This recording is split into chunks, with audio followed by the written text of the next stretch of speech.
So we are live. We should be live right now. A minute before 9. That's good. While I wait for people to join and let me know if you guys can hear me properly, I'll just share the live stream via social media as usual at the beginning of the session. So Qiskit Slack is informed. Twitter. Let me tweet that. So live now. Live now. Live now. And let's go to Facebook. If you don't follow me in social media, then you're bad. No, I'm kidding. It's funny because I think I've got about 630 subscribers in YouTube, and then I've got like 2 different audiences in Twitter. It's like about 422 people by now, and Facebook is a little bit less than that. Live now, cool. And I've been experimenting with promoting these live streams, but it sucks because the channel that works the best, which is usually the YouTube advertising, doesn't allow me to advertise live streams. I don't know why. Anyway, so I'm assuming this is all fine and hearable, and we can get started. Let me see, what time is it? Because we got a bunch of stuff to do today, namely some quantum algorithms. So, and I think those are really interesting ones. I've done them before, so I'm quite curious to see how they're explained in the guide and in the textbook. So we're going to try to do Deutsch user algorithm, Bernstein Vazirani algorithm, and Simon's algorithm, because as far as I remember, they're all really related to each other. So that's going to be one thing. And then next week on the QFT and the QPE. So I'm considering, I think, because next week on Sunday I'm flying, so I think I'm gonna either change the schedule, which I don't think it's possible. So I'm considering to just record the session and then put it online roughly around the same time. I think that could be helpful as well for you. And then Grover's algorithm and quantum count. I don't know what quantum counting is really. Grover's algorithm, which is one of my favorite ones. It's basically helped me understand a lot of the stuff, and it's, I think, going to guide me through my next learning steps as well, in terms of the stuff that it's used in there. So I think this will be the next video, 0.6, 0.7, and then 0.8, 0.9 was going to be the next one. And then we'll get into fancy stuff. I see VQE, QAOA. This is complicated stuff, I think. Good. Let's see. So let's get started with Deutsch user algorithm. Good. So what do we have here? We have in this section we introduced the Deutsch user problem, the classical algorithm to solve it. We then implement it and run it on a simulator and a device. And there are problems. I see there are problems. Let's jump to the problems. The above implementation of Deutsch user algorithm is for a balance function. Okay, so it's about modifying the implementation, and this is about modifying the implementation as well. Okay, could be an interesting thing to do, but I guess it's not possible for me to jump to the exercises first, which I usually like to do, because I don't know what's the circuit I have to modify. So, but if what we can try to do is we can try to build the algorithm ourselves before going through the explanation. But let's see. First, let's see how this is introduced. So, sorry for that. The Dutch algorithm is first introduced in reference 1. So what are the references, by the way? Okay, so that's David Deutsch paper. Is this at all readable, or is it also behind a paywall? View PDF. Oh, that is actually, oh, cool. You should read that. Interesting. Man, that's canned. That's nice. It's from 1992. Cool. It's pretty recent, I mean, in terms of... Okay, so anyway, no. Introduction. It was the first example of a quantum algorithm that performs better than the base classical algorithm. yeah, I might be looking up here with the stream health, but I think it's everything fine. The same warning with the audio, but I think that's the other video was perfect. So in terms of audio, anyway, it showed that there could be advantages in using quantum computers as a computational tool for a specific problem. So the first thing that we do here is the problem, and I remember the first time that I got introduced to this algorithm. I had a hard time because it was at the very beginning, kind of grasping the function notation, but that's simple. It's simpler than it looks like. Just for those who are not used to mathematical notation, we'll try to basically simplify that. So we're given a hidden Boolean function f, which takes as an input a string of bits and returns either 0 or 1. So this is all this is saying is the input is a string of bits like x sub 0, sub 1, sub 2, etc. And those x values can only be 0 or 1.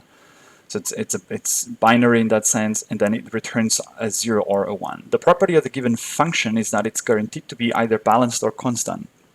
A constant function returns all the time zeros or all the time ones, for any input, while a balanced function returns zeros for the half of all inputs and ones for the other half. Our task is to determine whether the given function is balanced or constant. So that's the problem. So how can we know that that function is balanced or constant?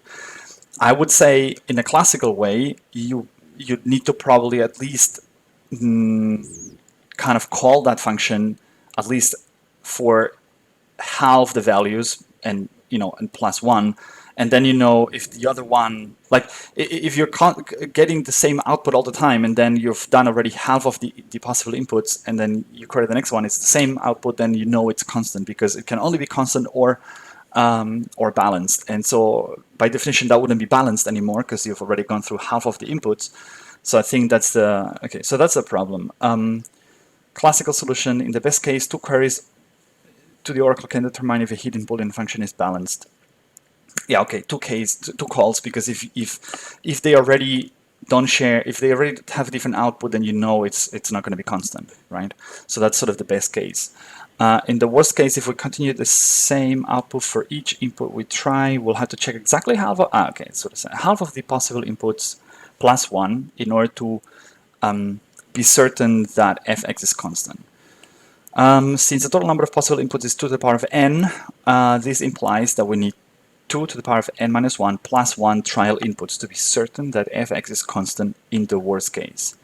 For example, for a 4-bit string, if we checked 8 out of 16 possible combinations, getting all zeros, it is possible that the 9th input returns a 1 and therefore is balanced. Probabilistically, this is a very unlikely event. In fact, if we get the same result continually in succession, we can express the probability that the function is constant as a function of the k inputs. Okay, I don't know why does this help me. Realistically, we could opt to truncate. Okay, so I guess what they're trying to say is there might be some sort of probabilistic algorithm that kind of gives you a good guess, I'd say, of that stuff. So realistically, we could opt to truncate our classical algorithm early. Say if we were over X% confident, but if we want to be 100% confident, we need to check. Yeah, okay, that's what. Okay, it's nice that they mentioned there's some sort of, you could have a probabilistic algorithm where as soon as you get like to a certain probability, then you can just stop and say I'm 80% confident that it's balanced or that it's constant. So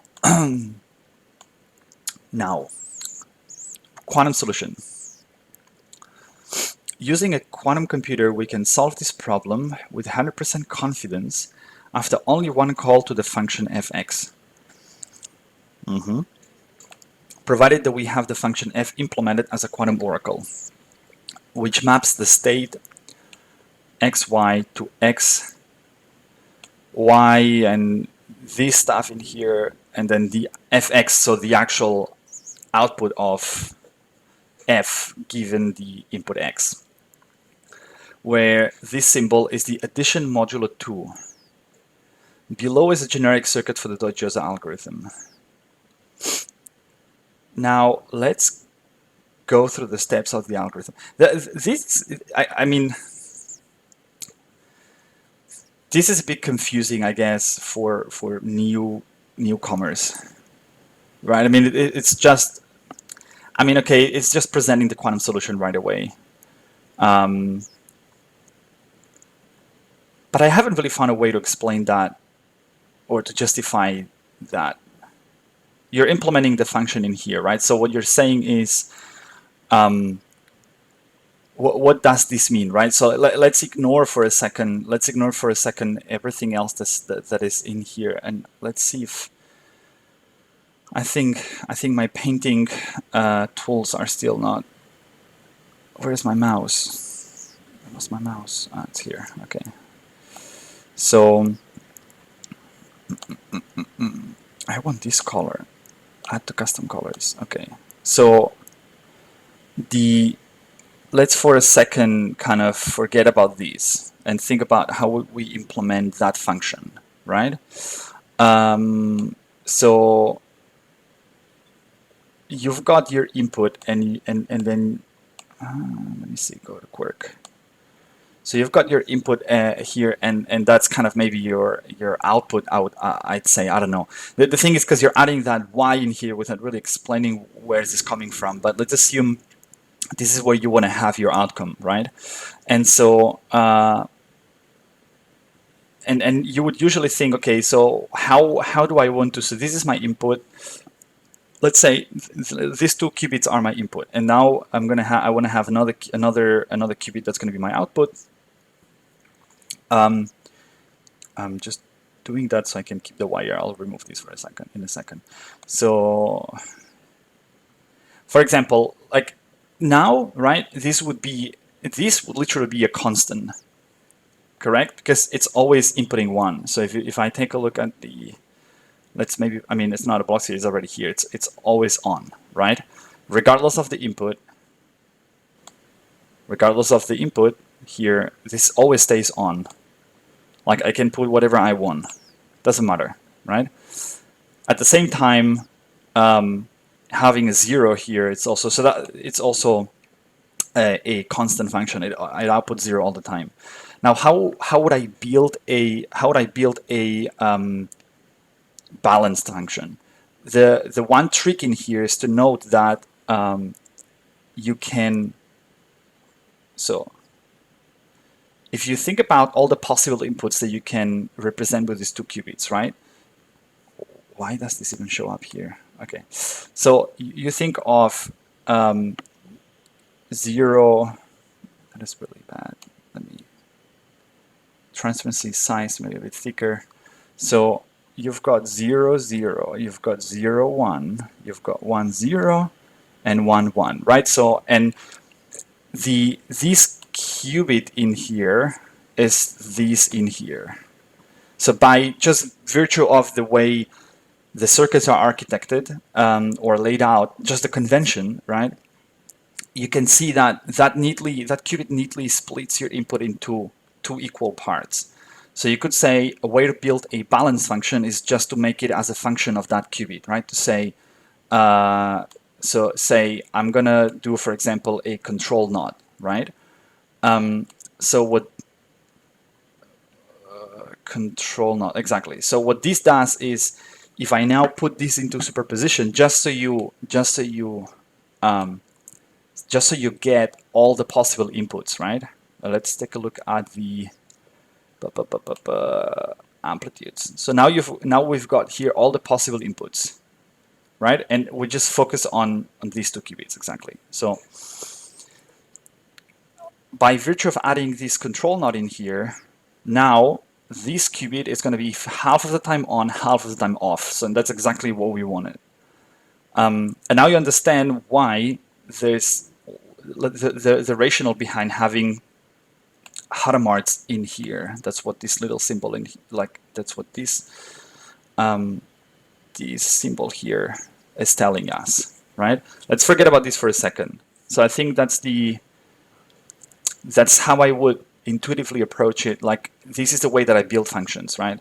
Obviously, if you're going to plug this somewhere, you're going to have some value. That's not going to be always 0, right?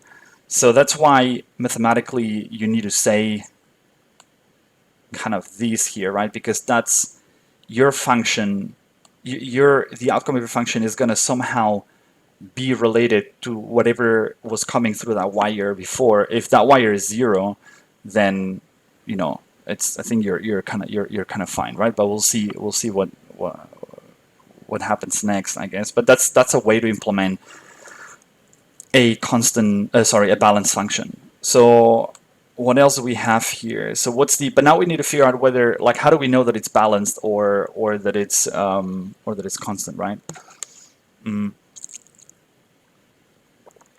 So let's see how this goes ahead.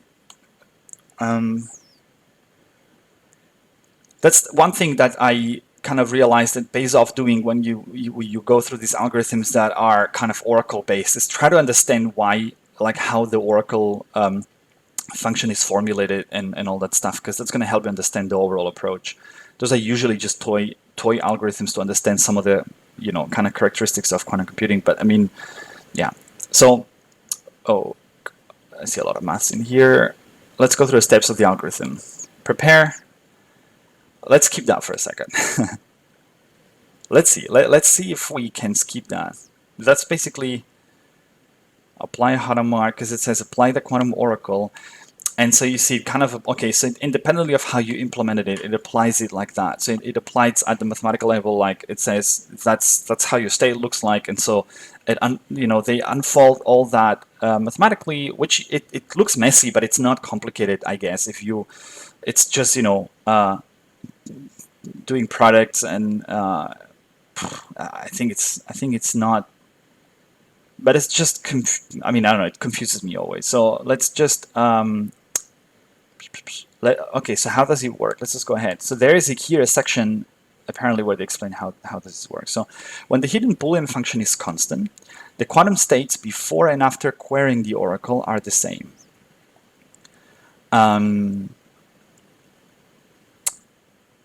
Okay, so what we need to do probably to test that explanation first is go ahead and add the Hadamards in here. But we need these to be, this to be 1, and put a Hadamard in here. That's what the algorithm says, and then we apply Hadamards there, and we just ignore this one, the ancilla. I think it's so. Apply Hadamards. And we kind of just measure these, right?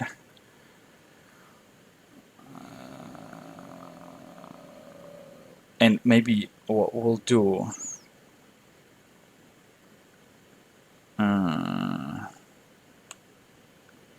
how do I? The quantum states before and after querying the oracle are the same if it's constant. Okay, so let's remove the control in here and make it constant, right? Remember that we said it's a constant function.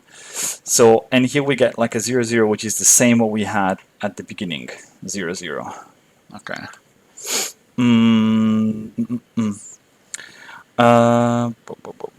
The inverse of the inverse of the Hadamard gate is the Hadamard gate itself, and thus by step 4 we essentially reverse step 2 to obtain the initial quantum state of all zeros at the first time. So this happens always when it's constant. That's the claim here. When the hidden Boolean function is balanced, the quantum state after querying the oracle is orthogonal. It's orthogonal to the quantum state before querying the oracle.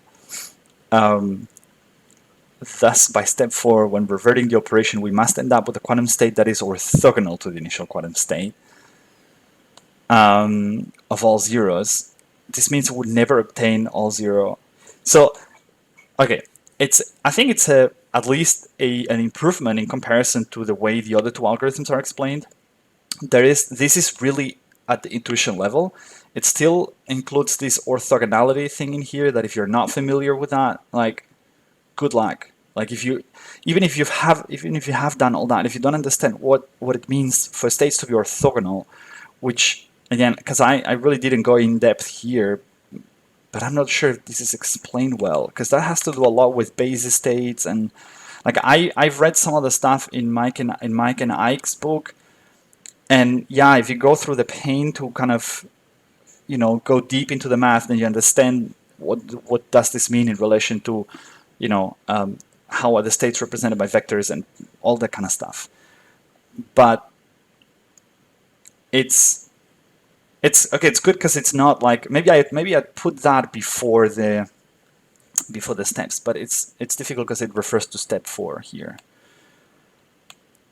But let's try to, because what happens then? There's the oracle. Okay, so then we're building an example. Okay, so but before we go through this example, let me try to break this down at an intuitive level based on what we've built. So this is the constant. This will be an example of a constant function we set, right? Because this is the yeah. But okay, I think I know. I think I remember the way that I used to break this down. And that's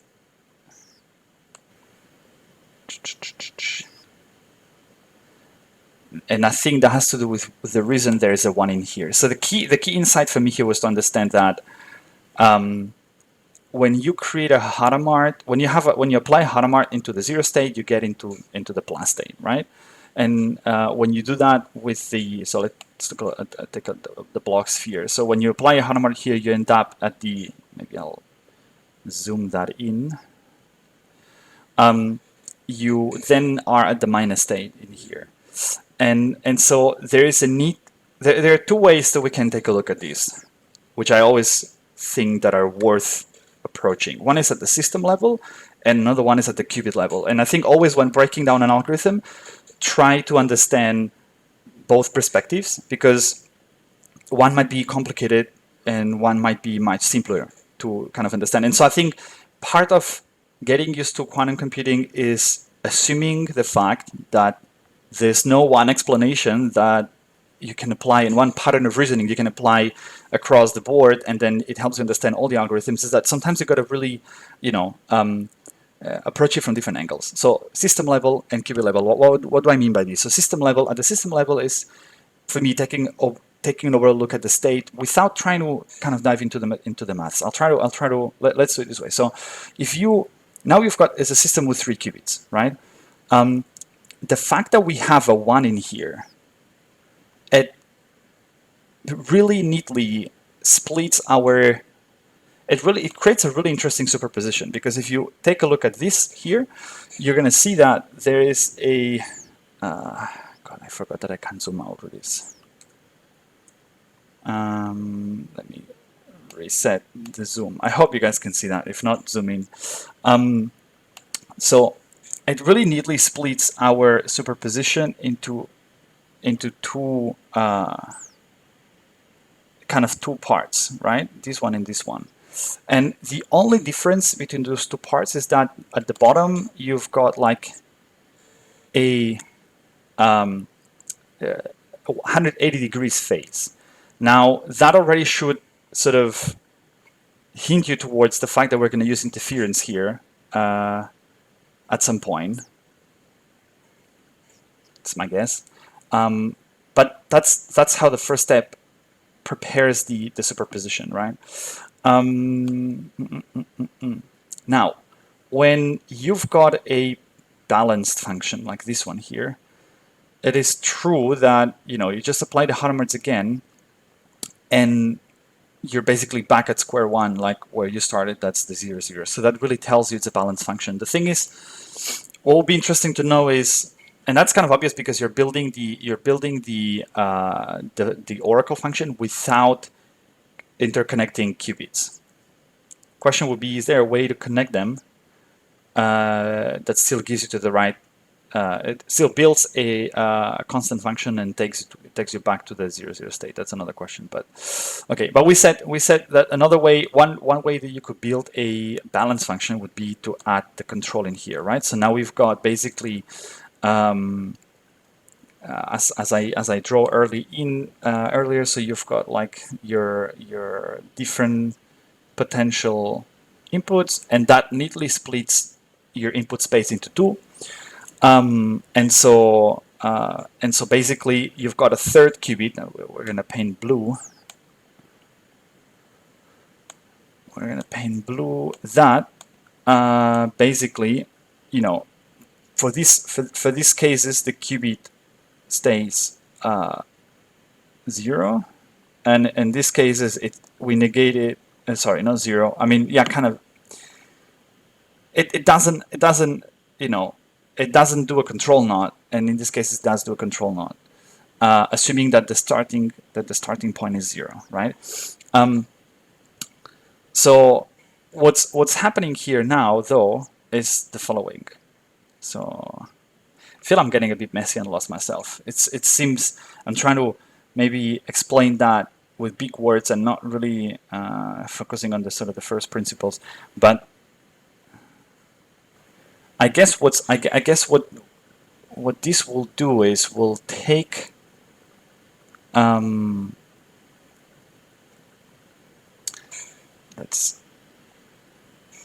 basically, one way you could paint these is that you've got your, because now we have 3 qubits, right? So and here you've got a superposition that is like a 0 minus 1, right? Is the minus state. So, and because this is the highest, at the same time, because this is the highest level qubit, right? This means that you've got 0, and here you've got basically all the possible combinations that you can get with 2 qubits, and minus 1, and here you've got basically the same set, right? The same set. So essentially, what this control knot here is doing is for those elements in this set that will have, so remember this set is 0 0 0 1 1 0 1 1, right? And it's the same for here. But essentially what the control knot is saying is that for those states where the qubit 2 has a 1, so this would be this guy and this guy, apply a control knot on the 3rd qubit, which is the one here, right? And so the effect intuitively is that for those elements in here, that minus 1, right, is going to turn into minus 0, right? So, and so you're going to have a minus 0 1 0, right, in here. That you, in theory, if you keep that in mind, it means that this element then kind of goes to form part of this set up here because it has a 0 at the top, right? Just with a minus. And the same will happen here. So effectively, what this is going to do intuitively is just kind of going to exchange elements between these 2 sets, but kind of taking the sign with them. So essentially, this set is not going to be something you can kind of collapse back to 0 0, because you're not going to have a, to do that, you would have to have all the phases be 0 degrees, but now you're moving some of those phases that have like 180 degrees phase. Now, this is, I think, as you can see, it's a bit stretched, like to take a look at this from a system level, right? So this is one way of looking at the circuit from a system level. And now, how would it look like from, like, how would we approach this whole thing? How will you break down this algorithm from at the qubit level? So what I like about this explanation is that it basically tells you intuitively that, after applying the Hadamards again, you won't be able to go back to 0 0 if your function is balanced, because basically you're taking this negativity with you up here, and so it doesn't require that you understand the concept of orthogonality. That's my point in here. There's no, I don't know. You don't really have to go through any mathematical abstractions, which is it's helpful anyway if you can explain it this way. But I think it's a much more powerful tool for your mind to then apply to other algorithms as well. So that's a system level. And how would we understand that from a qubit, at the qubit level perspective? So let's maybe open another quirk in here. Quirk. So to understand at the qubit level, I want to understand what those operations are doing, right? And what are those operations doing, especially The difference, I'd say, here between the control and the target is that the control is in a plus state and the target is at the minus state. So what's happening in here, right? So if I have a control node, let's just try it out, and let's put this into the plus state and this into the minus state, right? So what happens if I take a look at these, and if I take a look at each, like I'm gonna take a look at each qubit separately, okay? So, okay, so as you can see, now we can zoom in. The difference is that after the, okay, so if this is your, if this is your combination of inputs and outputs, or of the two qubits, what the control node does is it takes that, it seems to take that phase of 180 degrees and copy it over here, because that basically was a, you know, it had a relative phase of 0, and here has a relative phase of 180 degrees, so -1. So if we take a look at the block sphere, this is a plus, and this is a minus. And this is, so this is effectively what's happening at the qubit level. It's really turning a plus into a minus. If that is a plus, that doesn't happen. If it's a minus, it happens. If it's the I state, it gets entangled, okay? We're not gonna get into this right now. Entangled, entangled, entangled, entangled. So it's that particular combination that has this effect. So that's interesting, right? And this is what some people call phase kickback, I think. But what this effectively means is that you can understand that algorithm as in, basically, if the function is balanced, right? Because you're going to be using these control nodes, each of the qubits that's connected via control node will turn into a minus state, right? Whereas the ones that are not connected will stay in a plus state. And as we all know, a Hadamard gate is going to turn a plus into a 0 and a minus into a 1. So that tells you that those, you know, as long as you have a function implemented this way, you're not going to have basically a chance to go back to zeros, because it's always going to turn at least one wire into a minus. So I think that's maybe an easier way to see to understand the algorithm. Nevertheless, there's like an open question here, which is it possible to build a constant function that still is using connected? I think intuitively, I don't think it is possible, because you're basically creating those connections.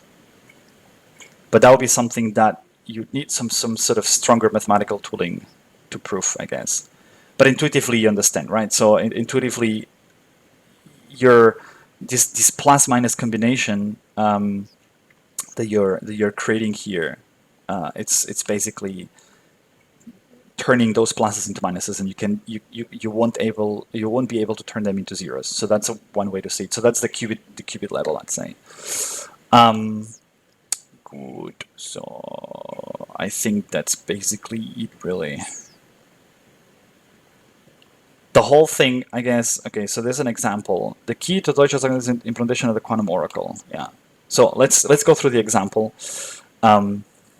For a balanced function, there are many. Okay, so if x for a constant function is simple. If the function equals 0, then we apply the y gate, the I gate, the identity gate to the qubit in register 2. If it's 1, then okay. So that's basically what I did. As in, like, I implemented the function by just either doing nothing or applying an x gate or applying twice an x gate, so to say. But for a balanced function, there are many other different circuits you can create, and that's one example. Maybe it would help to illustrate why this creates a balanced function. So we're doing 4 qubits in here, and if we take a look at so if we do 4 qubits and we implement sorry, this stuff in here. So let's get rid of all the displays in here for a second. And we will now create that function here. It's basically these. So here, here, and here, kind of. Okay. And so, no, here. So what this function is doing, if we take a look at the amplitudes, come on, what's going on, mouse? Something's, okay. I'm having some hiccups here right now with the performance. Now it's good. So if I take a look at these, so how can I?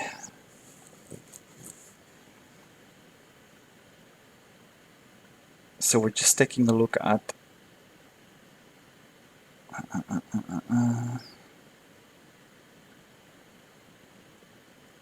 sorry, just to see that this function works, I have to remove these. Yeah, now I can see that works. Oh, that's nice. So that's a nice shape. So basically, it's kind of balanced, as in we're taking a look basically at the last qubit in here, right? So here's when the three qubits are 0, then we've got a 0. When the 3 are 1, we basically got a 1. And I think it's playing with this symmetry, right? So when it's a 1 0 1, it's a 0. When it's a 0 1 0, it's a 1. Yeah. Yeah. Okay, cool. So yeah, so basically that's a balanced function. And if we now apply the trick of, you know, the phase kickback, so we do this and we do that, and then basically we turn that into a minus. The rest are all pluses here, but now we actually got a each wire is connected, so they're all going to turn into minus. Yeah, and that's because of that effect. So, and so the Hadamard's won't ever go back to 0. That's the idea. So now you got a way to prove that it's balanced, or yeah, I feel I'm spending too much time on this, but I think that's the way this works. There's an example here. The first resistance initial to 0, then apply the Hadamard on all the qubits. Okay, so this goes step by step, and mathematically applies the operations. For A equals 3, like 1 1 in binary. I was going to say 11 in binary. 1 1 in binary.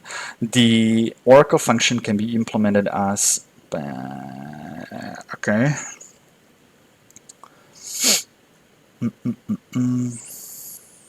I guess that's the, what is A equals 3 though? That's the hidden bit string. What? 2-bit balance function with a hidden bit string, A equals 3. I guess they refer to the outcome you get at the end of the algorithm.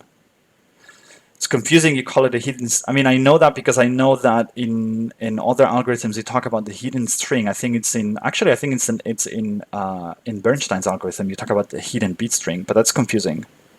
As a feedback point, I think that's confusing. And so then goes through the stuff in here, then you apply the Hadamard, and then you can see that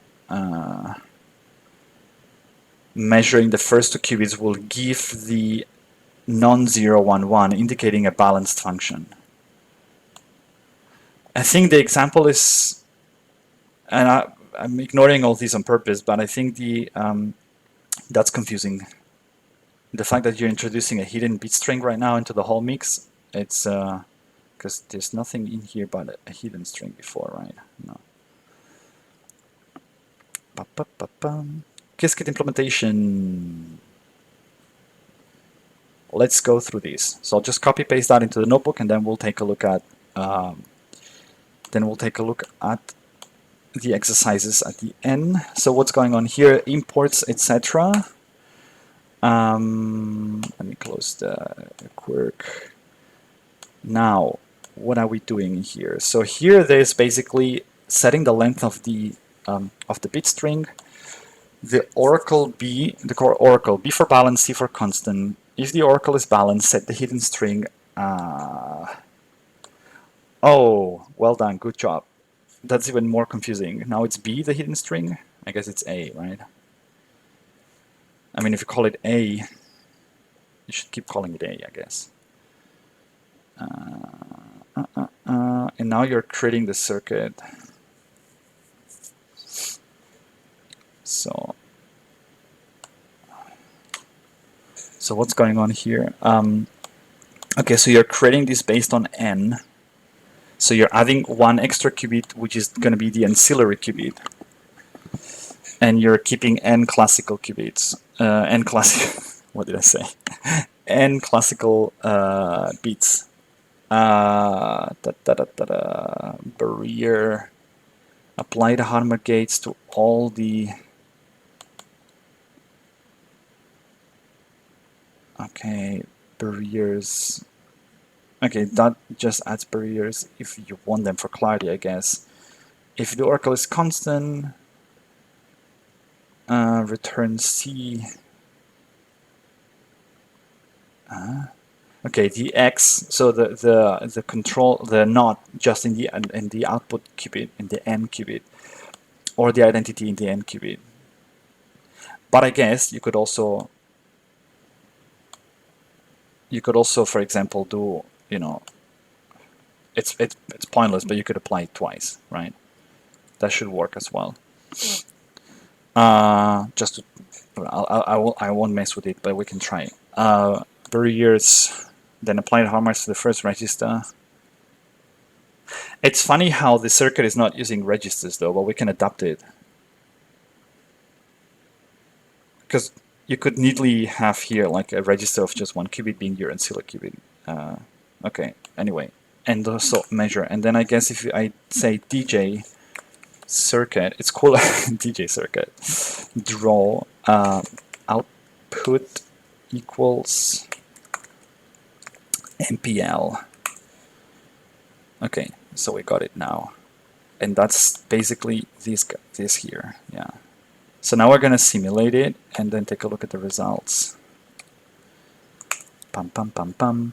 So it's 1, 1 because it's, as we kind of walk through, basically, yeah. If we change that, say, we want the oracle to be constant, what is going to happen? If it's constant.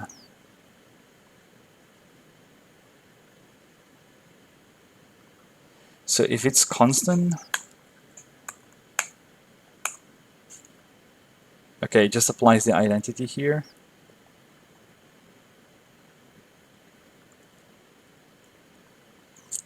But what does it do? It picks a, oh, it picks a random between 0 and 1. Ah, okay, and then it just says, well, I'll either apply the X gate or the identity gate. Okay.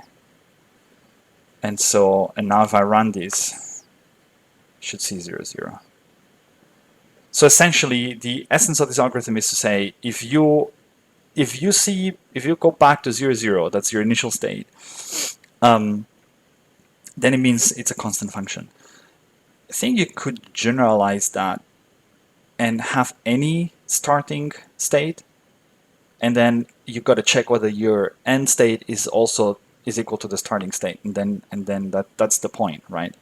If there's no thing disturbing the individual superpositions of the qubits, then you should be able to go back to this. Cool. I'm not going to do the real devices. Okay, problems. How much time we've got? Ooh, we've spent 45 minutes on this already. That's way too much. The above implementation of Deutsch as a, it's not too much, but like, let's see if we can cover the other two as well. The above implementation of Deutsch Joza is for a balanced function with a 2-bit input of a equals 3. Modified implementation for a constant function. So I just did that. Okay. For a constant function. That's basically changing that to C. Yeah, the results are 0, 0. Cool. And the second exercise is modified implementation above for a balanced function with a 4-bit input of 13. So now we need to add. So now we need to add more qubits into the mix, right? So what is 13 in binary? It's basically disk 1101. So we need 4 qubits. So we're gonna need 4. That's the length of this. So and how this is being now. Okay, so we need a 4 in here. If the oracle is balanced, you see, that's the point, is it's confusing, right? So what's confusing is that the problem is about building the function, and so, but now the exercise is about building the function sort of backwards, knowing what's the output we want to get in the quantum circuit. Like, I would be extremely confused if I hadn't played with this for many hours, you know, some weeks ago, months ago, when I was playing with this for the first time. I'll be really confused on you know, what is this hidden string now that we're talking about in here. But I guess the point in here is all what the exercise is telling you to do is to create the function that has like a 1101 as the, so that it expects a minus minus plus minus after applying the control nodes, which basically means if the oracle is balanced, we don't implement a 3, we implement a 13, right? And so what this is going to do, I don't know if this is going to, is able to read that curve? Yeah, so, okay, so this is, so what this bit here is doing is, otherwise, so it's iterating over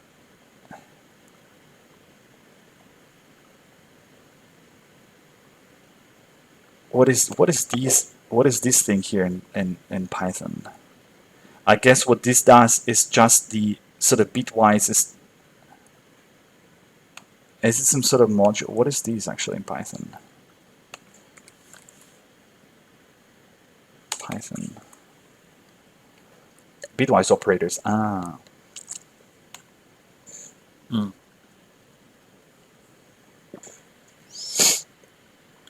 The 2's complement binary for positive integers. Bitwise operators. Returns x with the bits shifted to the left by y places. It's the same like x by 2 modulo y, I think that's what it means. So I guess essentially what this is doing is basically taking the it's building up your binary representation of 13 in this case, or 3 of b, right? And then it adds a control x there where there should be a 1. So this is what this thing is doing. If I now basically, so have I run this? I run this and I run this and I visualize this. Oh, sorry, the oracle should be balanced. And now I got my 13, which is 1, 1, 0, 1. And so if I run this in the simulator, that's what I expect, 1, 1, 0, 1. But it's just an awkward way of putting the exercise, I guess. It seems like it doesn't, it kind of doesn't help you enhance or understand the algorithm more. All in all, it's confusing. I mean, the Deutsch algorithm is and should be a simple way to introduce someone to quantum computing. And I guess the point in here is, I mean, it's a really good example where you can reason about a circuit from at the system level, from a system perspective, taking a look at your superposition and at all the qubits and whatnot, and or also at the qubit level. And so this is basically, I hope I've explained myself well. Well, that's the way that I see this. Let me maybe try to kind of, before we move on, summarize. I think the Bernstein is pretty similar. So let's open Quark again. So the point is, if I don't have any proper drawing tools, so let's try to kind of summarize everything. Give me a second. This is bothering me a lot. So I'll just clean my glasses.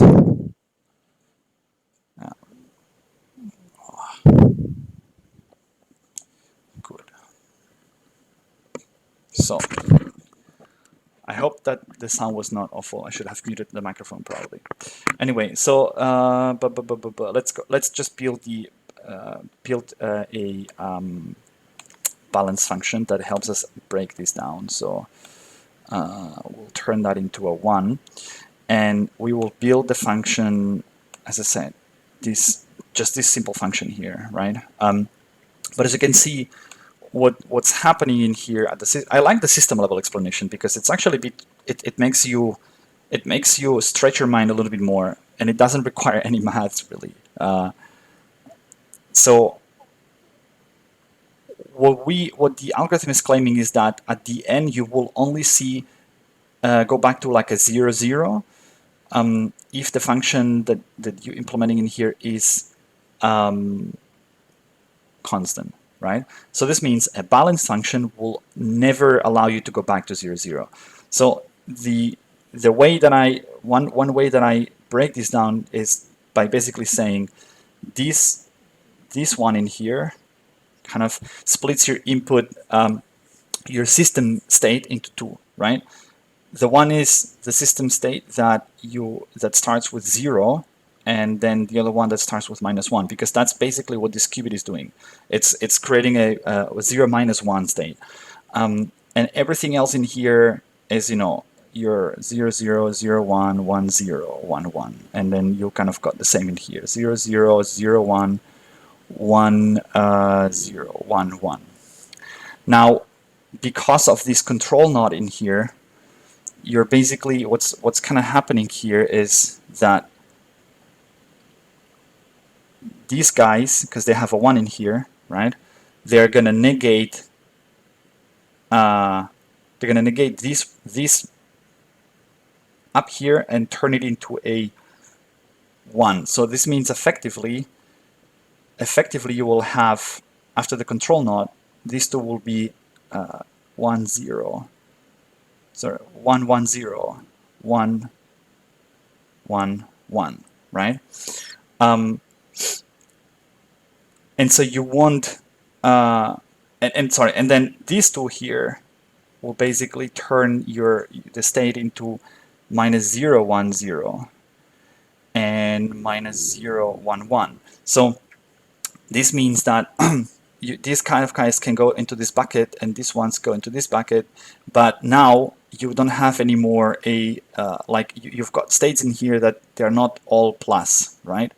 So two of them these two in particular will be minus, and this means that this is not anymore something you can go, you know, take back into a plus state, because you have different relative phases in there.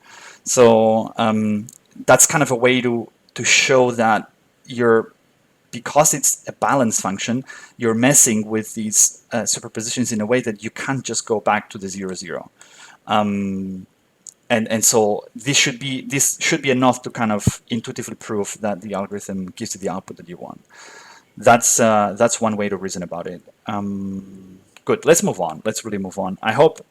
I mean, any feedback is welcome. I'm trying to find ways to break down algorithms that do not require any, going through any of those maths in here. But you can go through these, and I think that example it's also a good one. Good. So sip of water, and now we've got like about an hour left, but I think we can cover the rest, because this one is fairly similar, I think, if I remember well. So we also got problems. Okay, so so in this section, we first introduce the Bernstein-Vazirani problem and classical and quantum algorithms to solve it. We then implement the quantum algorithm using Qiskit and run it on a simulator and a device. Good, so what's the problem? The Bernstein-Vazirani algorithm, first introduced in reference 1, can be seen as an extension of Deutsch user algorithm. Let's take a look at the references. What's reference number 1? Oh, so that's actually, again, the paper. Let's see. If it's 997, let's see if it's also a scanned version. No, let's see if is it publicly available or do I need to pay? Nice, paper article. No, not gonna do it. Not gonna do it. Okay, back up. We are again given a hidden function boolean f. Why hidden? Which takes, I don't know what the hidden means here, which takes as input a string of bits and returns either 0 or 1. Okay, so that's the same setup with Deutsch user. But instead of the function being balanced or constant, now the function is guaranteed to return the bitwise product of the input with some string s. In other words, given an input x, f of x is s times x, I guess the bitwise product, modulo 2. And okay, so the problem is find s.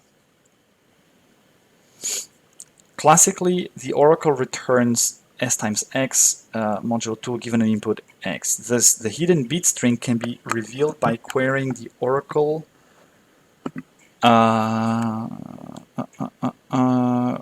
with, okay, with different x values, where each query reveals the eth bit of s or si. For example, with x1, one can obtain the least significant bit of s, and so on. This means we would need to call the function n times. So let's try to unpack this for a second. I think there is a video from Abe in the Qiskit channel that explains that in using these classical solution that helps. But I'm thinking that's a bit confusing. I mean, let's try to build the function, right? So let's try to do the same. We're trying to build a function that does. I think what this means is, I think this this bitwise product basically means if you've got, like, say your bit string is, for example, this, right? And you've got x being, I don't know, these, and these. Just so this is s, this is x. I think what this is doing is, you know, this multiplying each bit and adding them modulo 2. I think that's the point. If I go to Bernstein, Bernstein-Vazirani circuit, or take a look at Wikipedia. Oh, that's the video that I meant. Yeah, okay, that's the video. That's the video that I meant. I think it's. I think here this classical thing is explained well. Yeah, yeah. I remember reading that somewhere. So that's what the operation means, right? It's you multiply the bits and then sum them up modulo 2. So that would effectively mean that, you know, it's 1 times 0 is, so it's kind of, you know, 0. This is 1 times 1 is 1. This is 0 and this is 0, and then you kind of add them all, and so you get a 1. That's how you construct the function. So that's the function we have to build, and then we have to figure out. So, but how would you? What does this mean? How would you do that? You would.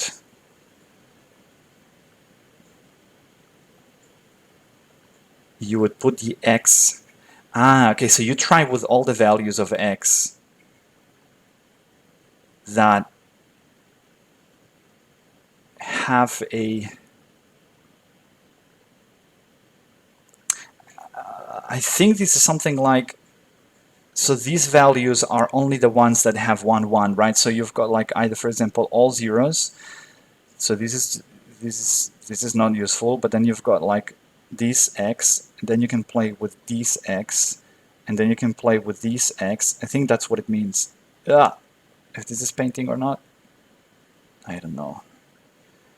Someone please help me find like a nice drawing tools that just don't freeze my Chrome.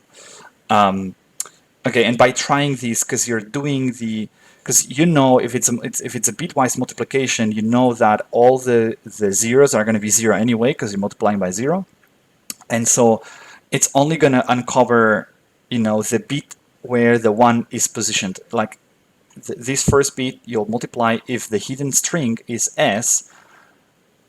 If the hidden string has a 1 in here as well, then you're going to see a 1. If the hidden string has a 0, then you're going to see a 0. So basically, the output of your function helps you reconstruct that s. I think that's what this means. Okay. Yeah, I think so. Yeah. So okay, but that's the classical thing, right? So now, what's the quantum solution? Oh, first let's build a circuit, right? So let's build a circuit. So let's clear all, and let's build a function, right? So if we, let's say our s is going to be 3, right? Like 1, 1. And so we need to multiply that input by kind of 1, 1, right? So, and I guess we need to put it in here. Now I think this is going to be the same like actually in Deutsch algorithm, because if so let's do case by case. Let's imagine we have 1, 1, right? As a x, that's our input, and we have 1, 1 as a s, as a string. So what we want is we want to have 1 times 1 plus 1 times 1, it's modulo 2 is 0. So first, if this is a 1, right, we multiply it by 1 by saying, okay, so we turn it into 1. That's the result, right? So here the chance display is on. Yeah, and now there's another one, so we do the same. And now, yeah, and now the chance display will be off. I think that's it. I mean, if we have a, now let's say we've got like a 0, 0 as the input, right? And so this is going to be, you know, the same off. Yeah, 0 times 1 is 0, so this control node doesn't happen. I think, but that's the same like Deutsch algorithm then, right? That's the way you build this. I think so. But then isn't Bernstein just Deutsch, as in like, if I apply the same technique, right, and I say now I want a 1 in here, a Hadamard in here, and then Hadamards in here as well. I mean, I'm basically measuring 1, 1 in here, right?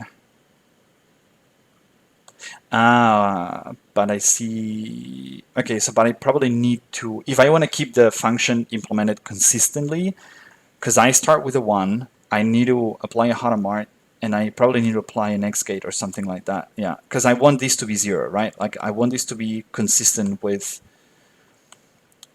like, sorry, what am I doing? If this is 1, 1, right? Yeah, so if this is 1, 1, right? let's not do that. Okay, so if this is 1 1, then you want the 0 here, because if we don't have this, then it's going to be on, and it's not going to allow me to take on this effect. And now when I do that, it's basically computing. If I take a look at the amplitudes here, it's computing for every.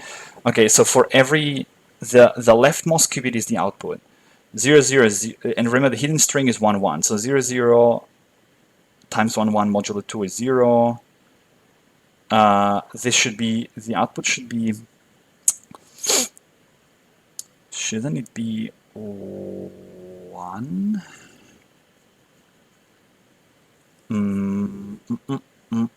Why is it 0? Because it's 1 times 1 is 1, 0 times 1 is 0, but 1 plus 1, okay. Maybe I should do this? Yeah, now, okay. Now makes sense. Right, so 0 0 0, no, that's still not the case.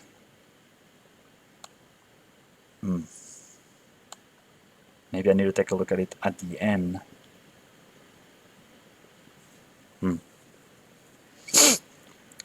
Should be something like that, though, right? Because, I mean, if it's a 0, but then we won't be able to use that effect. If it's a 0 here, then, oh no, but that's the same problem in here, so I don't see why this is not working.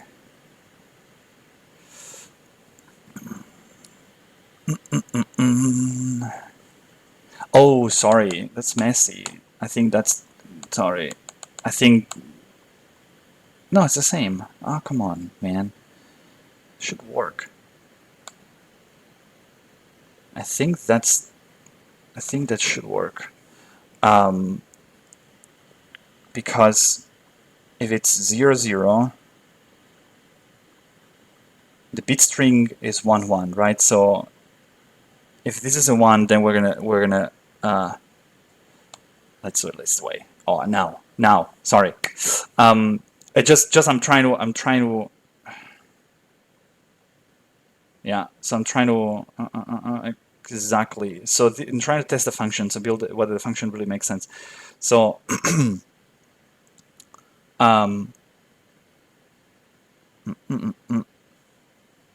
so for 0 0, it's 0, and the outcome qubit is the one at the left side. 0 for 1 1 is also 0. For 1 0 1 is 1, and for 1 0 is 1. So that function is really this, right? Seems to be. Now, how do we read that hidden string 1 1, right? For some kind of magical reason, it's like it's really the same, right?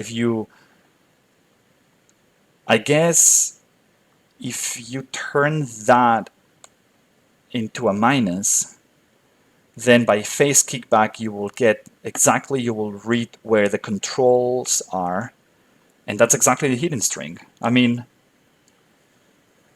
if you turn that into a 1 and then take a look at the block sphere here, they are now all minus, right? Now you want to, but because we turn that into a 1, we need to negate that. If you do that, if you want to keep the answer exactly, so if you want to keep the function consistent, then you gotta negate that. And now if you take a look at the amplitudes, you have it consistent, because otherwise, without this, you have the opposite effect, right? So this is just for clarity, just to make sure the function is consistent and really it gives the output that you want to have.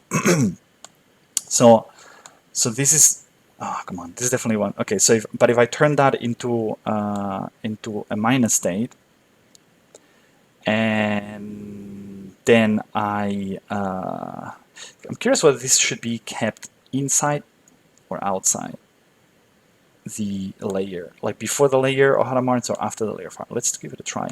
So I do it this way, and I take a look at the amplitudes, then I get 1, 1. That's what I want. If I put it here, yeah, that also works. Okay. But without these,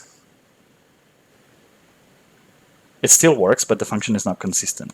And if I do this, and I measure the chances in here, no, I have to put it afterwards, because otherwise like 0, 0 should be 0. 0, 1 is 1. That still doesn't work. 1, 0. Something's not right in here.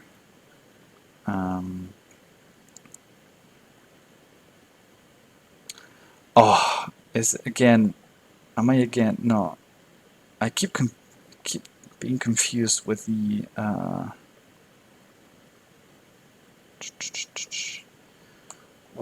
order of the qubits.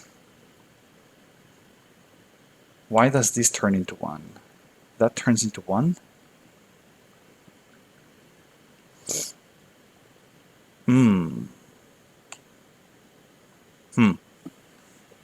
It seems like I should be close to that, but it's something's not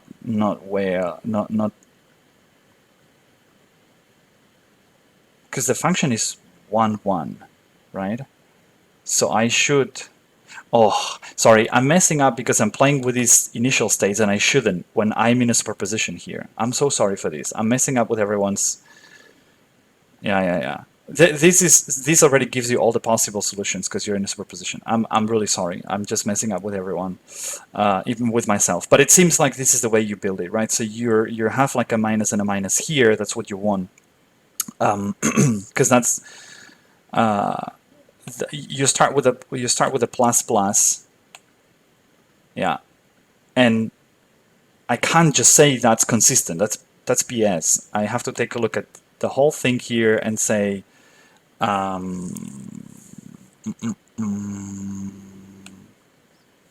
only way for me to take a look at whether the function is consistent, because that's just going to give me one of the answers, right? Like the 1, 1, 1, which is correct. But if I take a look at these, then I have to. That's interesting. If you take a look at the system level, what this is doing is just canceling out the invalid answers. Is it? Because this is an invalid answer. Like 0, 0, 1, and then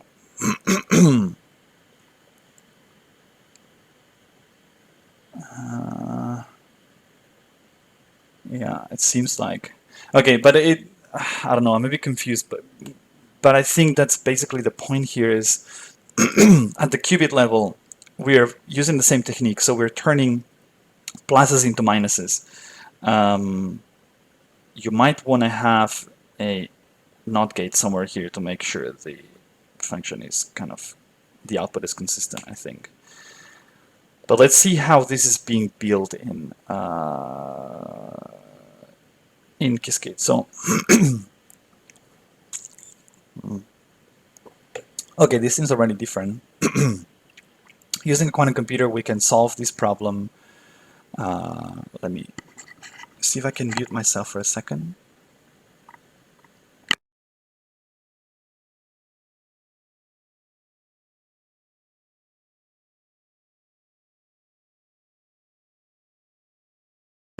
Okay, now we should be back with normal audio. Let me go back to the screen here. Yeah. So the quantum Bernstein-Vazirani algorithm to find the hidden integer is very simple. Start from zeros, apply the Hadamard gates, query the oracle, apply Hadamard gates, measure. Okay. The correctness of the algorithm is best explained by looking at the transformation. I will skip that. Example. Let's go through a specific example of n equals 2 qubits. qubits and the secret string being 1, 1. Oh, that's good. So it's the same example that I need. Note that we are following the formulation in reference to that generates a circuit for the Bernstein oracle using only one register. Eh? What's the reference to? Let's take a look at this. Is there a paywall? Yes! That's really nice. Cool. Okay. Go back to the example. So, what is this? ZZ? What? Qiskit implementation. We now implement the Bernstein-Wetzstein algorithm using Qiskit for a 2-bit function with S11. And so what's this? What? Okay. I'm extremely confused right now. That's not the. If I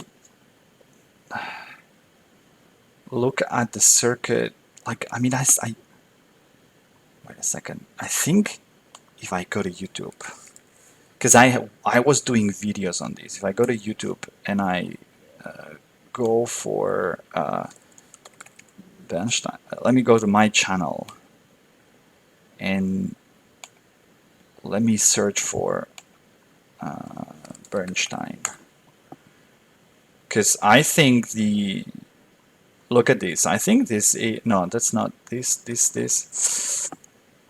I think you shouldn't be hearing the audio here, but just in case I'll mute. But I think there was a point here where there was a circuit. That was the old IBM Q. Look at this. Oh, you see. Ah, so this is actually using that. It's using the same technique in here. It just it's just ringing a bell, you know. That's really confusing. I mean, how is that even implementing the function? Let me take a look at. Let's go back to Quirk. So what is it? What is this doing? So it's just doing 2 Hadamard's, then 2 Z gates. Like, where is even the output of the algorithm in here?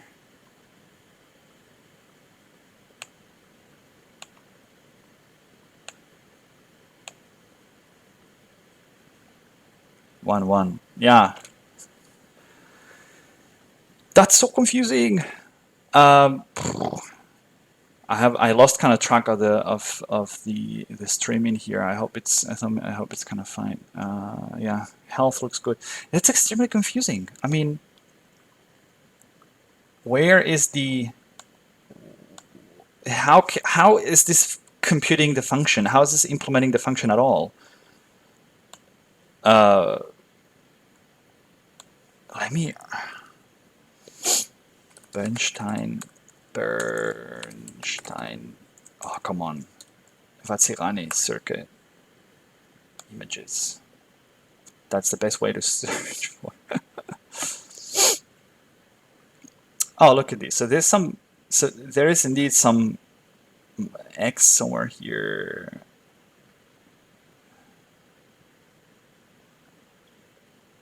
Is this Bernstein's Wetzstein algorithm? Oh, my video. Let's look at Abe's video. Can I go to YouTube and check it out? Also, I'll mute it, but I'll take a look at the. Okay, so here's explaining the bitwise stuff. That's nice. I think that's a nice way to explain the classical. Oh, come on. Come on. You're doing this as well. Okay, I mean,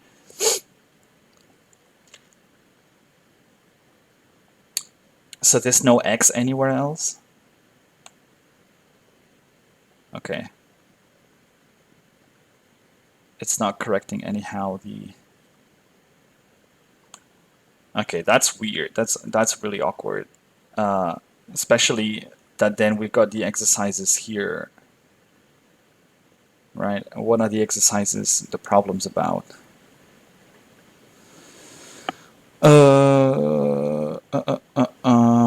It's the same. Okay, so the above partition is a secret bit string of 1 1 modify, so the secret string is 1 0 1 1, and then another secret string modification.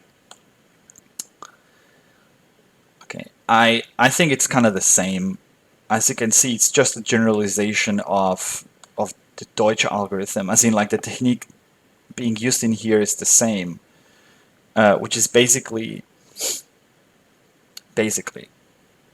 let's kind of start from scratch, right? So how you build such a function? You want to build a function that basically gives you as an output. That doesn't help either, because here we don't have in the Deutsch there was a nice mathematical explanation of what do we have in the output, but whatever. So you want f of x to be the bit string product modulo 2 with some secret string s, right? So let's say our secret string is 1 1, or I don't know. Let's make an example with 3 qubits, and let's say the secret string is 1 0 1. Yeah. So how would we build this? Good. So we've got like a this is going to be our output regis, our output qubit. So we want to put in there the bit string multiplication. So our secret is 1 0 1, right? So what we want to do is in the output is we want to have, if we have our x in here, let it be x, I don't know if I call it sub 0. I'm gonna call it x2, x1, and x0, right? So those are the bits of your input, and so we want to have this times this plus this times this plus this times this, and these pluses are sort of modulo 2. So modulo 2 means that 0 plus 1 is 1. Obviously 0 plus 0 is 0, 1 plus 0 is 1, and 1 plus 1 it's 0. I think that's the key element in here, is that the modulo 2.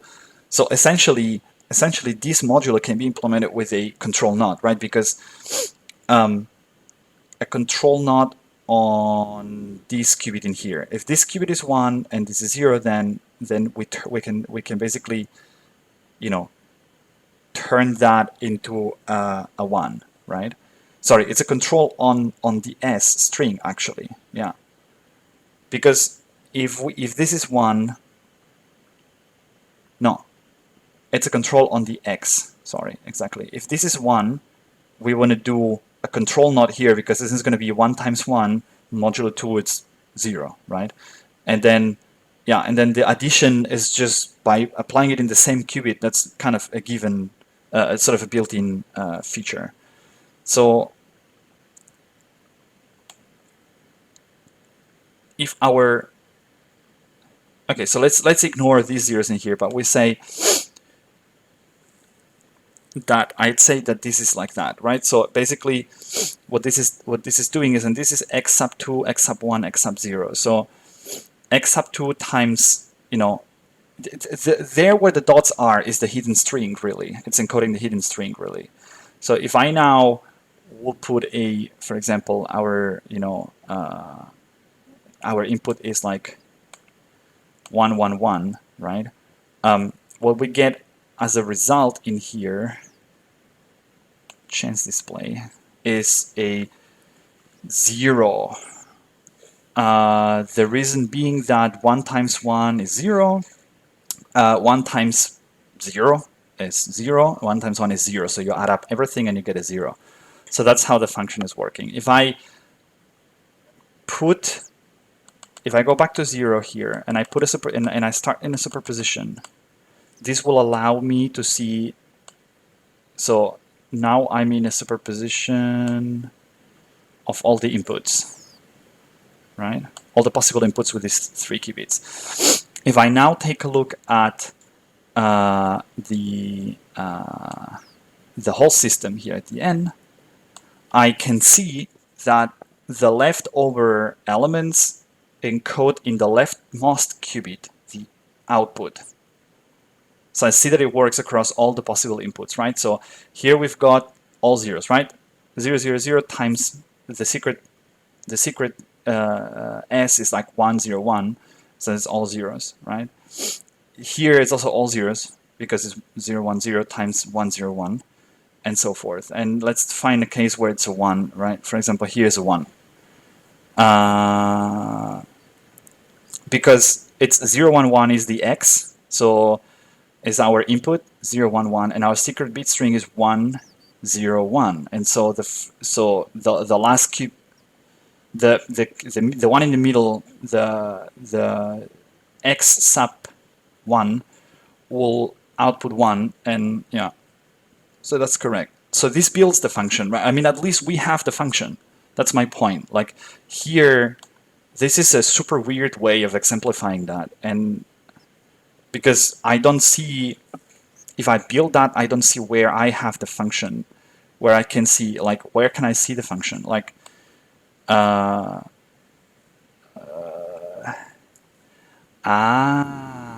wait a second. It's in the phase? Huh. So if the phase is 0, is the... I get it. Okay. Oh, that's cool. Okay, so 0 is 0. So the relative phase is 0. 1. So let's fix the S. Let's fix the S. Oh, no. Let's do the following. Let's compare this. So let's do this, and I'd say this is how you would do it. So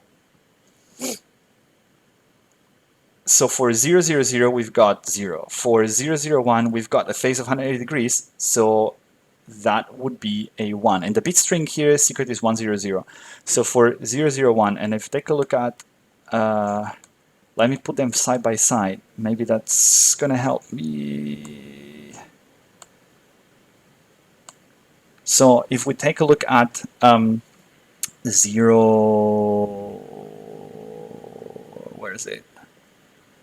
Yeah, 001, it's 1. Okay. I have to admit, that's cool. But again, no chances someone figures this out if they really haven't. The only reason that I kind of came up with this now on the fly is because I know in some algorithms you use the phase to encode the outcome, but you could at least say that, you know, because the paper, it's behind a paywall. I mean, okay, but smart, yeah. So and then yeah, so and then you don't have to juggle with, and then it's basically, I mean, that's what you, yeah, the way you find that secret string is by applying hard marks again, and then you naturally take those plus states to minus states. Is my mouse? Where is my mouse again? Lost the mouse here. Okay, I learned something. That's good. That's interesting. Yeah, because explaining that circuit, it's then a bit trickier in the sense that, yeah, you're using the phase kickback, right? But actually, it's nice. Here's an idea. So what if this as a feedback? What if this chapter could be used to introduce the two circuits, and so you kind of start getting the reader used to the notion of you know, the X and the Z gates, and how do they play with each other, right? Because if you pay attention, you're putting the Z gates there where you would put the controls, right? Because you want to have that phase, you basically want to have that phase kickback effect that turns a plus into a minus, but that's effectively what a Z gate does anyway, right? So that's and I think that could be an interesting thing to explore. Yeah, it's that was a wow. That was a tricky one. Okay, we got half an hour. Let's go and try to approach Simon's algorithm. I think I'm not going to do the Qiskit here and here. It's just the same like Deutsch. I mean, it's copy paste, but like that's the idea. So, okay. I get it that maybe the idea here was to do something different than the Deutsch algorithm, because otherwise they're like, oh, it's the same circuit, right? But it's no chance anyone figures this out if they really don't have a bit of intuition in terms of what does it mean to operate with the phases, right? So you're basically encoding the function in the phase, the result of the function in the phase. I think it's good for illustration purposes, but it kind of kills the mental process of let's first build a function and then let's try to see how do we take out that secret string out of there. Okay. Anyway, that's good. That was a good one. Simon's algorithm. Let's go for it. So, if this is gonna load, actually, yeah. So, same structure. Problems. I guess it's going to be the same type of problem. Test your general Simon oracle with a secret bit string. It's just implement a general Simon oracle. Okay, so there's no. So Simon's problem, we're given an unknown black box function f, which is guaranteed to be either 1-to-1 or 2-to-1, where 1-to-1 and 2-to-1 functions have the following properties. Oh, sorry, I missed that. So introduced in reference 1. Now, let's do the test again. Is this behind a paywall? I think it is. How can I see the PDF?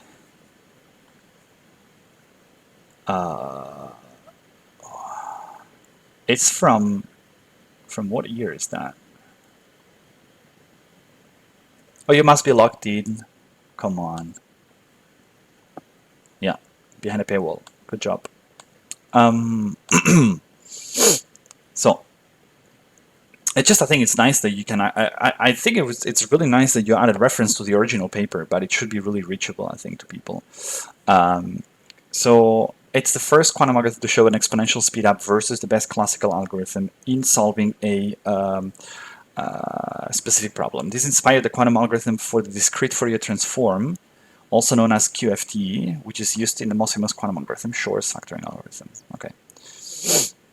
We're given an unknown black box function f, which is guaranteed to be either 1-to-1 or 2-to-1, where 1-to-1 and 2-to-1 functions have the following properties. A 1-to-1 maps exactly one unique output for every input. Okay, so there's no output that's repeated. That's what it means, right? I think I remember where I think I'm kind of, it's coming back. Like I remember what Simon's algorithm was. 2-to-1, because I did that a while ago, maps exactly 2 inputs to every unique output.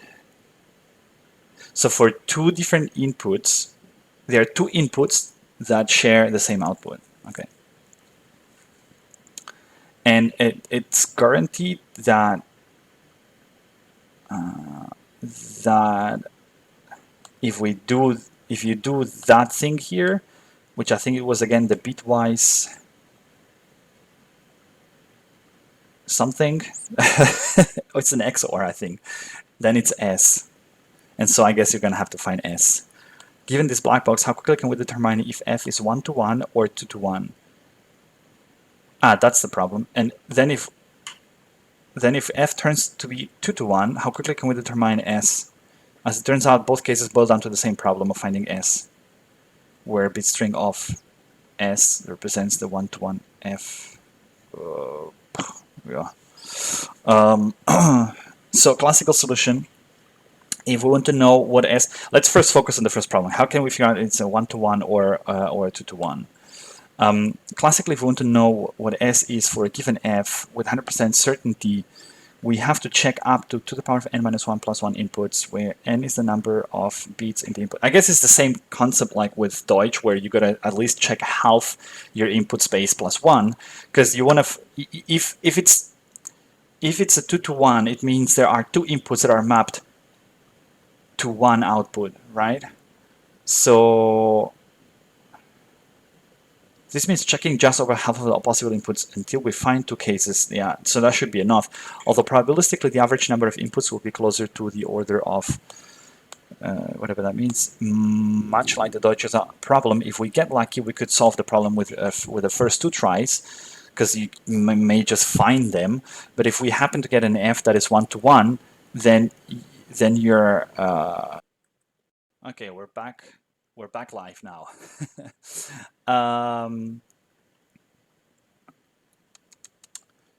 We're back live. Yeah, cool. I don't know. I guess I had another hiccup with my network. But I hope you didn't miss anything. So basically, what I did is I built the we're live, right? I built the circuit that's in the guide in here. So I was gonna now basically go and break it down and see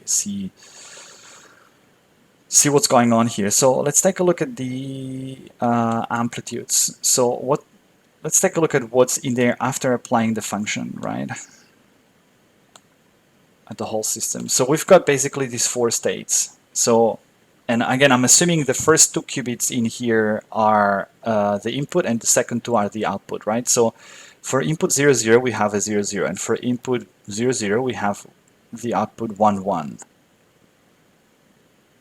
But that's not, wasn't this the point that,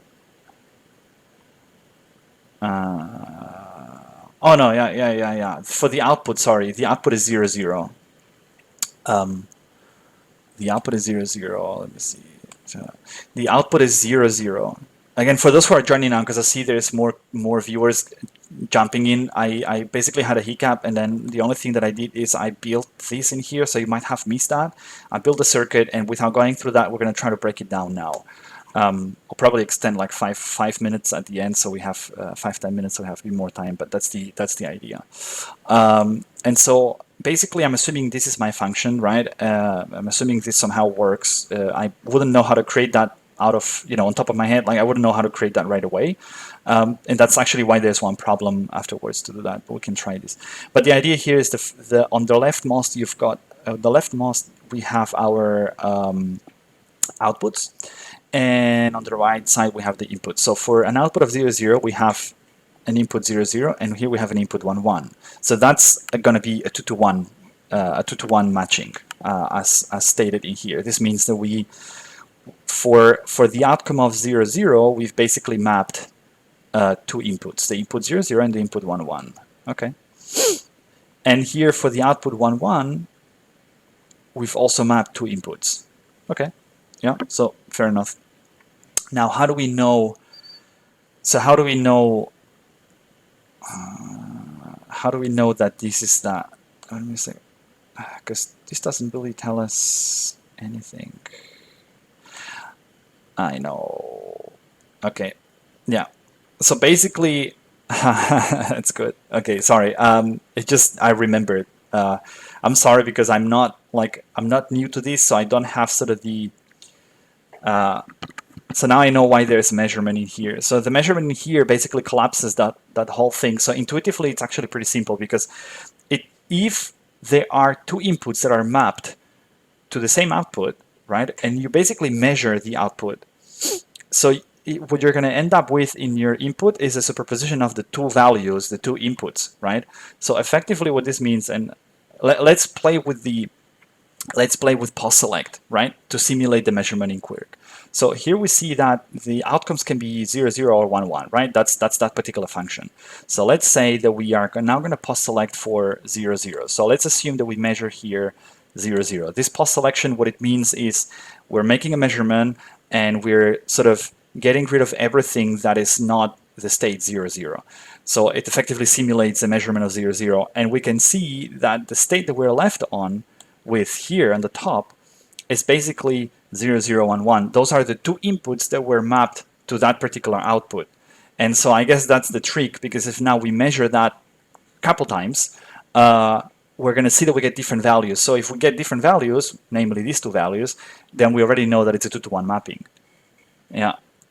Because if it would be a 1-to-1 mapping, then you would have only one element in here. So you would kind of statistically, do like 1,000 shots of this circuit and see that you get always one output. And so that would tell you that it's a one-to-one function. That's it. Is it? Yeah, I think that's it.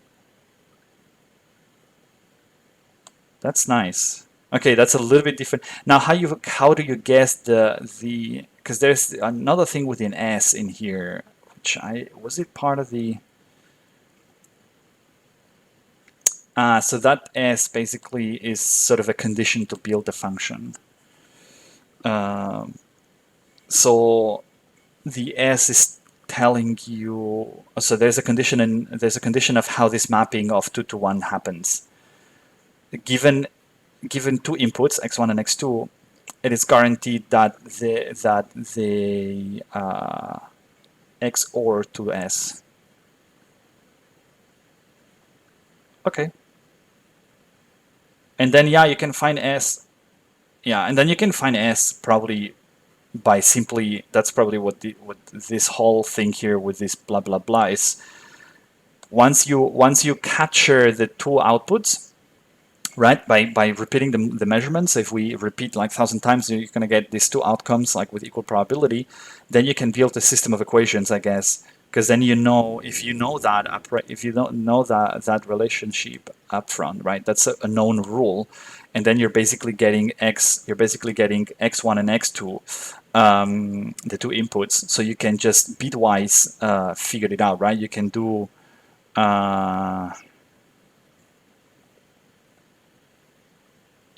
what do they do? Okay, so you can reason that, okay, so x time what is that? String z whose inner product with S will be measured.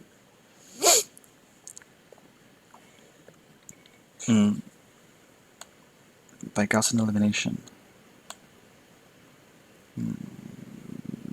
Yeah. I guess what this is doing is so whatever you're measuring is Z, I assume. And so what this is saying that Z, the dot product, the bitwise product, whatever, modulo 2, like the Z times S bitwise and modulo 2 is equal to 0. The Z isn't one of the things you measure, I guess, because it effectively means that if you're measuring like 0, 0 and 1, 1, what's the S in this case? So the S in this case would be, let's clean that up. So let's say I measure 0, 0, and this is times some kind of Z1 and Z, or S1 and S0 equals 0. And I measure 1, 1, and what this equality is telling me is the same. So now I kind of got two variables and two equations, so I should be able to make it, right? Because effectively this means, I mean, in this case it would be even easier because, no. So effectively, is that so? It's telling me 0 times S1 plus 0 times S2 equals 0, which is obvious, and 1 time S1 plus 1 time S2 equals 0, and that can only be true for S1 and S2 being 1, 1. So in this case, it's even easier. In this particular case, if we measure the 1, 1, I mean, it's obviously in this case the only possibility, right? Because we're doing with modulo 2 arithmetic, so that's how you find the S. Is that the S that we're looking for in the example? Yeah, S1, 1. Okay, but I think the gist of this is the point here is not so much about finding the S, but about the fact that you can collapse half because this is a big superposition. You can, by measuring this half, you're effectively changing the elements that you've got up here, right? Because now you've got some determinism, so not determinism, that's the wrong word, but you've got some certainty, that's the right word. So you've got some certainty in what output you have, and so that limits what are the inputs that they were mapped to that output. And I think that's the biggest learning of Simon's algorithm. Why this inspired QFT, I'm not so sure. Let's see when we do the QFT one. I'm not so sure, but I think that's the... I guess maybe the inspiration comes from the fact that there's this kind of cycling in here, right? Like you could think of this as cycling. Like there is S is probably the distance somehow between the two inputs. Maybe I'm stretching my thoughts a little bit here, but I think that could be the reason it inspired those algorithms. But I think that's basically it. So what about we go and try to do the problems then now? So the example, oh, no, it's not needed. I mean, I don't want to go through this. But you can go through this if you want, but I think basically the would you be able to reason something here at the qubit level? The system level seems enough. Seems to make sense. So if you do these post selections, and pay attention if I change this to post selecting by 1 1, right? Then effectively I have the 0 1 and 1 0. Now if I post select for 0 and 1, like pay attention that there's no, like, it's just it breaks. It basically breaks because there is not such a possible measurement. If you take a look at the superposition before this, sorry, here, can I do this? You can only measure 0, 0 or 1, 1, so there's no other possibility. But that's because of how the function is constructed, right? It's not that that's generic about Simon's algorithm, I guess. So that measurement before the other Hadamarts is what really kills it. Yeah. But I guess how would they do this in Qiskit? Also, they got to do some deferred. Yeah, deferred measurement. Okay. See, here's a bit more difficult to with simulators. Here's a bit more difficult to categorize measurements by input register values. Okay, so they do here some answer plot measure result input. What are we doing here? What are these people doing here? So what's the timing going on? Okay, cool. So what are these people doing here? Simon circuit. So you measure all the stuff and then categorize the measurements by input register values. Measure result. If measure result input in answer plot. So it's categorizing measure. What's the measure? What's the plot? What's the answer plot? The answer plot is here. Okay, it's an empty dictionary. Okay, so it's categorizing by the input register. That's what it's doing. What is the input register? Result input. Okay, so it's taking the length of this thing and then saying, okay, the input is my first, 2 qubits or whatever, and so it's clustering the answers after measuring the whole thing, and then that's why they can plot it this way, 0, 0, 0, 1. So it's clustering per input, so you see that you have these two measurements. So that basically tells you that if this was a 2-to-1 mapping. That's what it's doing. Okay, fair enough. But what are the problems? We've got like 50 minutes left, so let's see if we can approach the problems. Well, I thought 2 hours would be good enough for the 3 problems, but it's definitely... And I have to admit that if I was not familiar with those problems, I would have had a harder time doing that. So I think someone coming with zero knowledge about these problems definitely needs to spend more time on those. Okay, so that's the whole thing here. Experiment with real devices and Oracle. Okay, so there's some more. Okay, so The above example and implementation of Simon's algorithm are specifically for s equals 1, 1. To extend the problem to other secret bit strings, we need to discuss the Simon query function or oracle in more detail. The Simon algorithm deals with finding a hidden string from an oracle fs that satisfies fsx equals fsy, if and only if y equals x or s for all blah, blah, blah, blah. Okay, so what this is telling us is giving us the recipe to construct s, to construct that function. So this is the bitwise XOR operation. Thus, if s is all zeros, the all zero bit string, then fs is a one-to-one or a permutation function. Yeah. Otherwise, if the s doesn't equal 0, then we've got a 2-to-1 function. I get it. Okay, so what this is telling us is effectively any s that's different than 0 will build you a 2-to-1 mapping. And I guess that's because of the duality of zeros and ones in here, right? Meaning that each control QE can be a 0 or 1, I guess.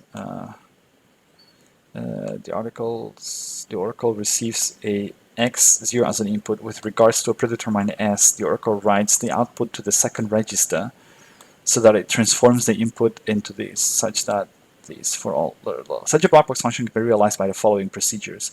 Copy the content of the first register to the second register. Create a 1-to-1 or a 2-to-1 mapping. If s is not all zeros, then there is the least index j so that s sub j is 1. If xj is 0, then XOR the second register with the s. Otherwise, do not change the second register. So that's the general recipe. Okay. Creating a random permutation, randomly permute and flip the bits of the second register. Okay. So now we gotta, okay, so the exercise is implementing a general Simon oracle. Test your general Simon oracle with the secret bit string S0. So I guess this basically means just implement that in code, right? Which I don't trust my coding skills so much that I can do in 10 minutes, but we can give it a try. First, let's get the whole thing in here copied. So let's copy these. I'm going to create a new notebook, Python 3. So this is going to be this, and so we're going to do that. We're then gonna have s equals 11, 11, 1, 1. Then we're going to copy these, but I guess what we will do here is this is what we got to replace with a function, right? Or with something that's kind of dependent on s. Then we draw the circuit. So this is this, this is this. And here we've got the simulator just to get the actual outputs. So let's first try to build it like, you know, build it in here without changing s, because it's going to depend on s. But I guess what this is doing is what here is so if s is not all zeros, then there is at least index j so that sj equals 1. If x sub j equals 0, then x or the second register. I guess I can copy the same thing here they used to turn that into a, to turn the string.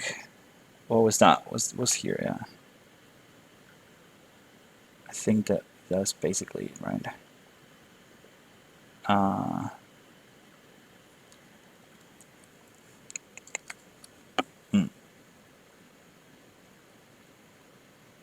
No, that's not the.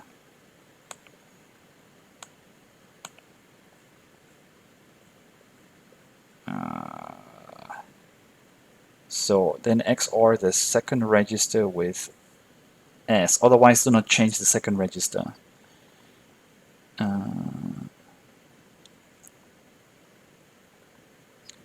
If S sub j equals 1, now if X sub j equals 0, then XOR the second register with the S.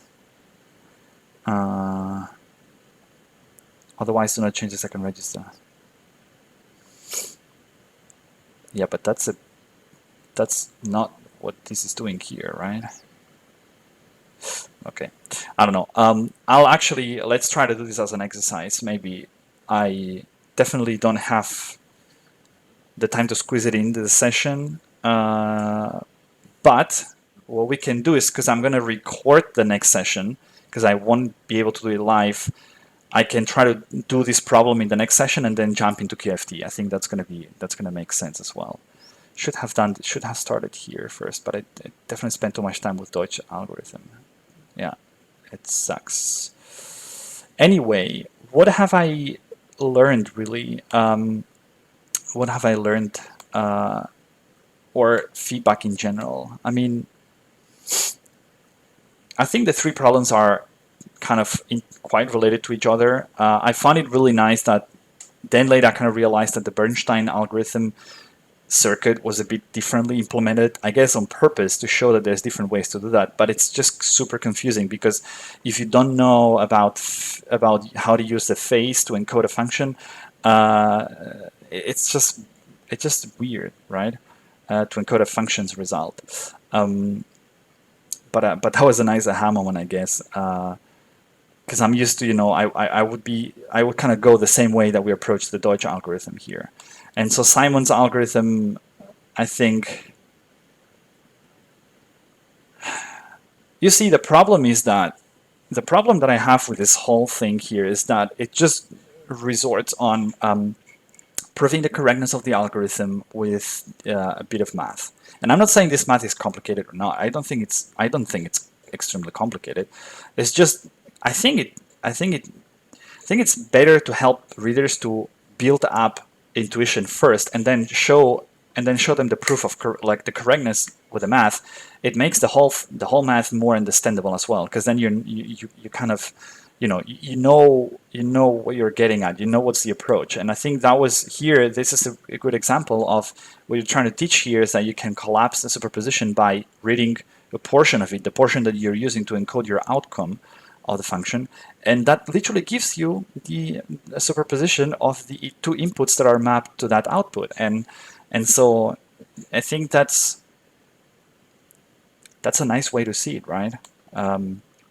Maybe it's just me, I don't know, but I think that definitely, and the exercise is good. It's just a pity that I don't have the time to go through this, because I'm not that versed with Python that I would now be able to quickly build that up.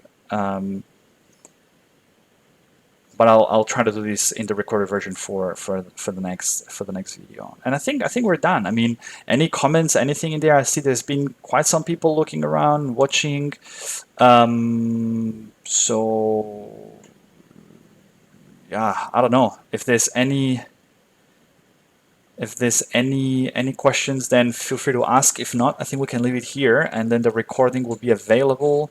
Hopefully not a lot was lost. I'm seeing here that I think there was could be 10 minutes. Oh, it would be bad if it's 10 minutes without people, really.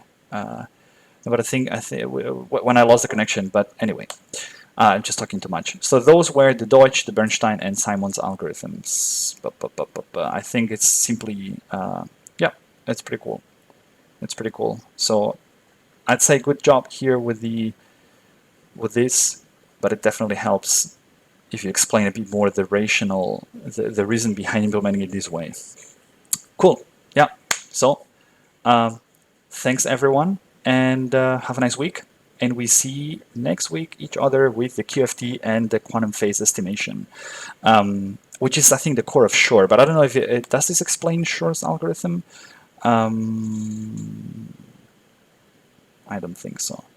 But I fear actually that each of those would definitely maybe have just one video for 3.6 and one video for 3.7 and one video for 3.8 because they are worth digging into. They are really worth breaking down and digging into. Okay, perfect. Then bye bye. Let's end the live stream right now.